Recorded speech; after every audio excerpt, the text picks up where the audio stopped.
nga talina gwabuuzizza because yandabako once nga nzannya nakkiriza nti nzannya bulungi nga ndiyo mu kuzaala kwange mpunya mabeere n'atuma abantu n'ababuuza omuwala oyo yazadde nti nampita muzansanzi siddangamu kudda mabega okuva bwe najja muzansanzi. I love you, Uncle Joe. And I am going to make you proud. Abantu tebakusiimye nze nja kukusiima because I love you. Ndi kyendi because of you. Ndi kyendi kuba wakkiriza n'omanya nina talent n'ompita. Buli we mba njogera ku bantu mwogerako nnyo because ne bwe mba mwogeddeko tajja kunyiigira. You welcome me nga bwe nali. This is the first theatre festival era lwaki mwogerako nnyo Uncle John akkiriza nti abantu abakulu abali mu theatre tebatufuddeeko ffe ng'abavubuka. Era bw'ogenda yagamba Shamim bw'oba okikola kikole nze ndi mabegawo. Ye muntu akkiriza nti Abannayuganda we bali abakyayagala theatre naye olw'okuba babawo ebintu ebiri half-baked tebajja mu theatre. N'abagezaako okukomawo era babawo ebyo ebitasaanidde era ne badduka ne baddayo. Kati twegayirira Abannayuganda ennaku z'omwezi nga 18 mujje mulabe theatre omutuufu ow'abavubuka ab'omulembe omutebi. Tetulinaako attachment yonna nti oba muntu mukulu yatutendesa oba ki, naye talents zaffe ne badirectors baffe be twatandika nabo abavubuka bannaffe basomye ebintu bino. Bwe tuba nga tulina ba Ashraf muvubuka, Ashraf can stand and direct. Ashraf ayagala art. Era ndowooza ye muntu gwensoso okulaba agenda okupremieringira movie e Dubai ng'akkiriza n'agamba nditwala Dubai kuba tulina ebintu bino okubanga tetuli wano wokka nga tuli international. Omuntu bw'asaba emitwalo 10 mu theatre tuba tetusedde kubanga theatre tukuwa byonna. Theatre abajjayo bawuliriza ffe tuli basomesa kitegeeza abajjayo baba bazze kusoma. Twagala ne tukwata ku nsonga ezo eziruma Abannayuganda. Abakyala bakosebwa ne domestic violence bwe butabanguko mu maka. Abaami bakyumizibwa ate bangi psychological. Abaami bagudde eddalu, abaami baavuwadde, abaami beekyaye batandise okukola ebintu bye batalina kukola olw'okuba obutabanguko mu maka. Tulina abaana abadduka bali ku street olw'okuba maama ne taata bayumba nyeeka ne yeetama. Tulina abaana abacunya bazadde baabwe nga RDC bw'agambye. Tulina ba step mothers abaafuuka ekizibu basanga abaana ewaka babacunyanga bwe baagala. So nenzikiriza nti nga theatre tusobola okuyambako ku domestic violence. Kyensonga lwaki twalese ogwo omuzannyo, naye ensonga lwaki tutegeka omuzannyo guno kuddamu kuzuukusa theatre eddengulu ey'abavubuka nga tukkiriza nti eno ye chance yaffe. This is our time to shine. Young theatre practitioners, it is our time to shine. Ba Uncle John we bayimirira ku kufa kwa Uncle Kato nsaba omugenzi Mukama nsonga yamusobako twali tumwagala nnyo. Bagamba be baali baagala mu theatre baabifuna. Gaali mayumba bagalina, zaali ssente baazifuna, bwe balaavu baagifuna. So bo kati baliwo kubeerawo kunyumirwa bukadde bwabwe. Bw'abazze mu theatre abazzeeyo lwa laavu na passion gy'alina. Naye talina budde obwo bugenda kuddamu kukyuka ku stage nga mwe mwagala abawe ekituufu kya stage. Kye yali ayagalamu yakifuna. Ife abavubuka abasobola okuzza theatre engulu nsaba tuyimukire wamu, nsaba tukolagane. Bw'eba nina omuzannyo ffenna nga aba theatre practitioners mu Bulange, bwe nfuna abantu nga sirina theatre ebeera affected. Ali ku Bati Valley n'emisambi bitereka bw'akola omuzannyo ffenna netutagulanga, bw'afuna abantu nga temuli ffenna kitukosa. Twejjemu ebyokuba nti oyo si mukwano gwange. We don't need to be friends for us to work together. Tusobola okujoininga emikono ffenna ne tuyimusa theatre. This is our time to shine. Ensonga lwaki tugamba it is the first theatre festival kubanga eyamba omuvubuka. Omuvubuka yenna ali eyo. It is our time. It is our time. Tulina abasomesa abasinga njagala bebe bavubuka kubanga batuwa ekyokuyiga. Bwe tufuna Ashraf najja ne tuleeta John Mary najja nayimirira ku boodi ne tugamba Sunny gwogenda okuyimirira owemu bavubuka banno biki byofunyemu okikoze otya okubeera pasisa ne tuleetayoko ku bakulu ne tugamba Uncle John jangu tuyiseemu stage ennungi ozikola okyaba kyokola productions ennungi banze gwe mmanyi wanakola productions ez'ettabu kaakati ffenna tiyeteba esobola okukola ki okuyimuka tuleme kuleeta bantu tubawe ebintu biri half baked tubaleete tubawe ekyo kyennyini ssente zaabwe zebasasulidde babeere ne value nsaba abannayuganda mufunye disappointments nyingi mu theatre mujje ku mulundi guno tubawe kye bayita theatre amanya gange zeshambe mayanja bantu bampita Zubeda Byantalo nakulamu omusaayi mungi nnyo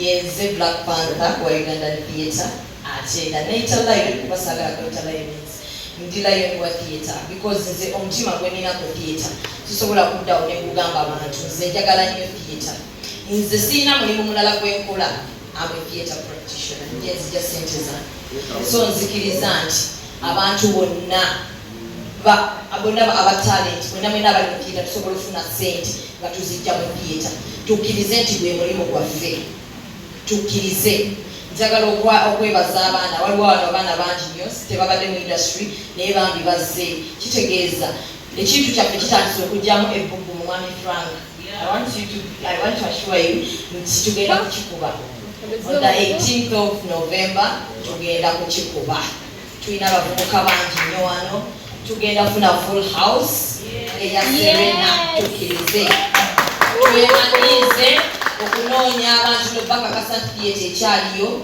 era njagala mubeerewo nga mugamba it's our time to shine temubeera mabega wa muntu yenna wejjeeyo wekka ng'ogamba noonya abantu bajje bandabe kubanga njagala nange kushayininga abafirimu banange tuli baluganda theatre ne firimu tuli baluganda kyova olaba ndi mu honorables ate nga honorables firimu kakati stage ne firimu tuleme kweteeka nnyo walawala tuli baluganda Stella Nate abantu bawubireko tuli befena mu honorables ngenda kuzanya naye kati yange yonna yandize neyimirako wane kabeka ne mulaba emijiji emito gye bagamba yes tulina emijiji emito miyitirivu nnyo temulimu omukulu gwogenda kulaba bonna bavubuka ab'omulembe omutebi the cast is too big simanyi lwaki batambula mpola but bavubuka bato ab'omulembe omutebi tulinamu batheatre practitioners ate nga bannamawulire wano b'amaanyi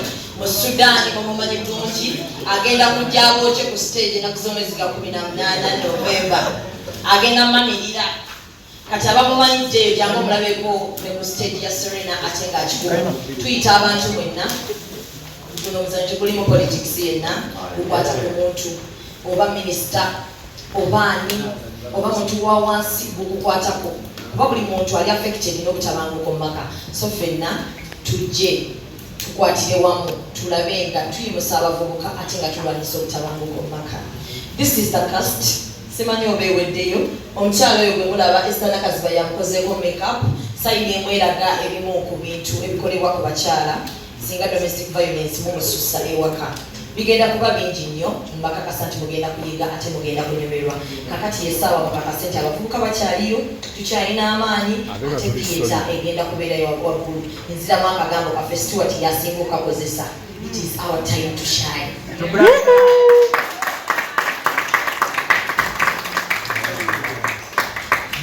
Thank you so much. Another round of applause for her.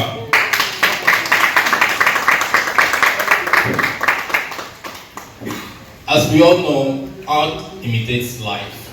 So whatever it is that you see on stage, on screen, is just a replica of an everyday existence. Thank you, Nanjuma. You know why I call her Nanjuma? Watch The Honorables and you know. Yeah. That's where I met her. Actually, I'm an actor as well. You all must be surprised. I'm an actor and I'm acting in the Honorables TV series. You can get to watch that on Power Magic TV and Power Magic Prime. 9 p.m. from Tuesday to Thursday. Yes. We are products of Mr. John Segal and we're very proud of him. Yes. Nera bitte kwogera ku actor jawano. actor Aja from Nigeria, a very humble, disciplined actor. Chitulaga chifa abali wano oyo actor fena abasinga tumwegomba kuba aludde mu industry agenda kujja atuyambeko okutusomesa ekirungi nti theatre practitioner yasookera mu theatre. Ashraf yabagambye abazanyi ab'amaanyi baba mu theatre, so yensonga lwaki twaleese oyo ategeera theatre tagenda koma kusomesa, agenda kuzannya mu muzannyo gwa Namukwakula. Kati tujje twawule Uganda ne Nigeria baani abasinga bakakasa kubanga tulina talent. Ken Erics are excited okujja okumeetinga aba actors and actresses Uganda mu abatanda bakulinnya ku stage abaagala okujja okulaba nti mwongerako naye mujje. It is free of charge, si bintu byakusasulira bannange. Mutegedde abantu batwagadde muri Radio 4 UCC n'abalala bangi ne bagamba abavubuka bali mu theatre bajje ate bafune mu kino. Ken Erics ajja wano kubanga ayagala theatre. He's not paid. He's coming here because yawulira nti theatre najja. Nwanage nayimuka nengende Nigeria. I talked to the guy and he was like, wow, I'm coming. Because you know what, you woman, I love you. And I'm like, So, njagala tumwaniriza ate tumulage nti tulina empisa ate tumulage nti theatre tujagala kati tutuusa wali ku muzannyo tumulage nti Uganda mu talent tuli bazibu nnyo n'okusinga bwe mulowooza. Justin lwakuba abamu tebabyagala naye tujja kumulaga nti ffe bye tuli ababyagala. Buli gwolaba wano ku kasiti kumanya kyakola kyagala. Banange mujje tiketi za mitwalo 10 emmeeza ya miliyoni 3 bookinga kati oleme kufuna traffic ku mulyango security weli nsubuka wange wali agenda bakwata bulungi nnyo ddala. Njagala okwebaza ab'amawulire mu Mwanzaala muli ba bro mwebale nnyo mwebalire ddala. Neyanziza nnyo neyanzeege nebaza abakyala mwebali kunjagala tinoka.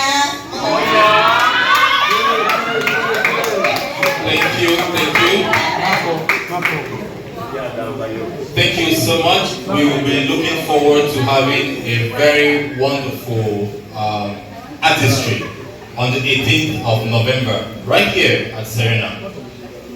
Before we round off this